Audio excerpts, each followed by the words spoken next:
حضرت داتا گنج بخش رحمت اللہ علیہ، سید علی اجویری، جن کو لوگ داتا گنج بخش کہتے ہیں، اچھے آدمی نے کہا ہوگا، جیسے آپ کے ہمارے استاد فیض رسان ہیں، ہمیں بہت فائدہ پہنچ رہا ہے، پھر اس کے بعد کوئی شخص اس کا نام ہی رکھے فیض رسان، یہ کوئی بات ہے؟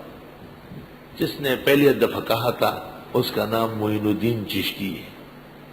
حضرت صاحب کے 215 سال بعد معین الدین آیا ہے،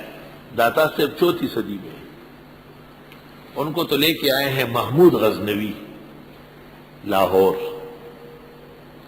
کیونکہ محمود نے جب ہندوستان فتح کیا واپس چلا گیا تو انہوں نے غزنی کے اندر علماء اور اولیاء کا اجلاس طلب کیا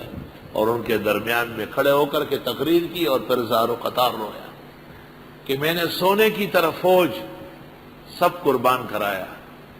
میں اتنے دفعہ گیا اور آیا، دریائے سندھ کو تیر کر کے میں نے عبور کیا کہ مجھے نمونیا ہو گیا، دائمی نمونیا۔ دریائے سندھ جا کے دیکھو ذرا، تم کشتی میں نہیں جا سکتے، اور وہ تیرتے ہوئے وہاں سے جاتے تھے اور آتے، بما فوج اور گھوڑوں، پل تو نہیں تھا، کو کیا انتظام دو۔ لیکن حضرت نے فرمایا کفار بہت مضبوط ہے، وہ ختم نہیں ہو رہا ہے، ان کے ساتھ کوئی اسلامی کرتب کرنا پڑے گا۔ اسی مجلس میں داتا صاحب کے استاد بیٹھے تھے۔ جب محمود غزنوی کلام سے فارغ ہو گیا، رونا دھونا ختم، تو اپنے استاد نے سید علی اجویری کو کہا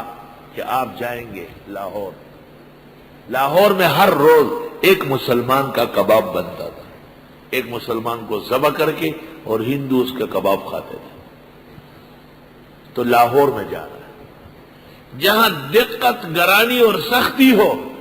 عالم ربانی وہاں بیٹھ جاتا ہے، اگرچہ بت ہے جماعت کے آستینوں میں، مجھے ہے حکم ازاں لا الہ الا اللہ۔ اور یہاں کراچی میں تھوڑے سے حالات خراب ہو گئے تھے، اسپنو کو ناٹو والا ٹولو تختی دلیو خواب الخواہ، یار خلق مڑکئی سوکو، میں بے شرم ہوں، تاسو ممبر بانے تقریر کوئی مارونو دا چل جاگا وہی کینا مانا کراچی نے تختی دلے تکو ناروینو التو پاتے شو۔ میں نے کراچی کے دوستوں کو جمع کیا، میں نے کہا ہمارے بزرگوں کا شہر ہے، یہ دہشت گردوں کا نہیں، حالات کا مقابلہ کرنا ہے، ایک لمحے کے لیے پیچھے نہیں ہٹنا ہے، جو سو راہ الفت میں گو ہم پر بہت مشکل مقام آئے، نہ ہم نے راستہ بدلا نہ ہم منزل سے باز آئے۔ اب پختو کے وہی لکونا پخپل زائیم مستقیمہ او پخزان او پسپرلی میں سکار نشتا، لکونا پخپل زائیم مستقیمہ او پخزان او پسپرلی میں سکار نشتا۔